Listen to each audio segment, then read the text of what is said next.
Hello and welcome back to Shakesyear. We are working on Timon of Athens, and today we get to hear from Apemantus and Timon in Act 4, Scene 3. So Act 4, Scene 3 is the scene wherein Timon has kind of turned into Apemantus. He has become very grumpy and curmudgeonly, and he's acting all cynical. He was digging for roots and he found some gold, but then Alcibiades and a couple of women came by and he thought that the women were prostitutes, so he gave them the gold so that they would go sleep with other men and hopefully give those men venereal diseases so they would die, and then the women would die themselves as carriers of the venereal diseases. And he's just being like mean and grumpy is basically where Timon is at this point in time. And after Alcibiades and the women and Alcibiades' army have left, Apemantus shows up and he's like, what are you, I heard that there was somebody out here pretending to be me. Like, what's going on? And Timon's like, yeah, it's only because you don't have a dog, because otherwise I'd pretend to be your dog. And Apemantus is like, this is the best that you can do? And Timon is like, yeah, go away. And he's being all grumpy. And Apemantus retorts with, this is in thee a nature but infected, a poor, unmanly melancholy sprung from change of future. Why this spade, this place, this slave-like habit, and these looks of care? Thy flatterers yet wear silk, drink wine, lie soft, hug their diseased perfumes, and have forgot that ever Timon was. Shame not these woods by putting on the cunning of a carper. Be thou a flatterer now, and seek to thrive by that which is undone thee. Hinge thy knee, and let his very breath, whom thou'lt observe, blow off thy cap. Praise his most vicious strain, and call it excellent. Thou wast told this. Thou gavest thine ears, like tapsters that bade welcome, to knaves and all approachers. 'Tis most just that thou turn rascal.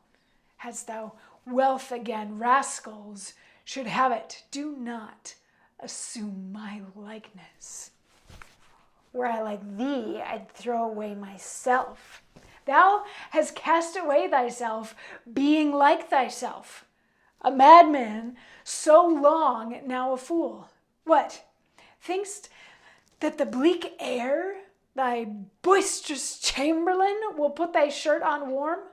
Will these moist trees that have outlived the eagle page thy heels and skip when thou point'st out? Will the cold brook, candied with ice, coddle thy morning taste and cure thy o'ernight surfeit? Call the creatures, whose naked natures live in all the spite of wreakful heaven, whose bare unhoused trunks to the conflicting elements exposed answer mere nature, bid them flatter thee. Oh, thou shalt find, and then it gets cut off. So what's going on here?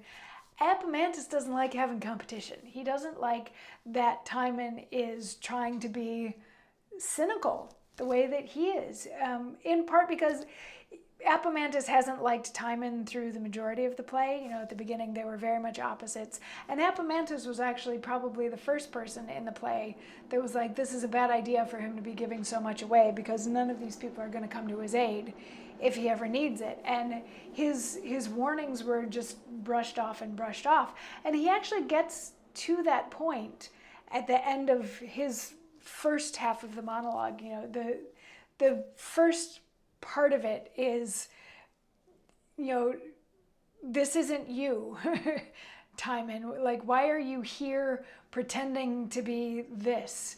The people who you're trying to spite by doing this have completely forgotten that you even existed. So yeah, come on, if you want to try to be me, give it a shot, but you're gonna fail. You're gonna fail miserably. And then he gets to the bit where he's like, you know, you were warned that because you gave everything to everybody, things were going to turn out badly. And I'm sure that if you got more stuff now, you would just do the same and end up giving it away to the wrong people. So don't pretend to be like me. You got yourself into this mess. And Timon's like, makes the grumpy remark that he would throw himself away. And Apemantus is like, yeah, you kind of already have, because this isn't you. This isn't you. Are you out here in the woods hoping that the woods are going to wait on your every need, hand and foot? Like, none of these things want anything to do with you. This is ridiculous that you're out here. And he gets cut off by Timon, who's like, you're terrible, you're awful, I hate you. And they have a few more of those back and forth at each other until Timon's finally like, why are you even out here? Why did you come looking for me? And Apemantus is like, just to irritate you, basically. And Timon is going to have some thoughts on that in tomorrow's monologue. So we'll see you then. Mwah.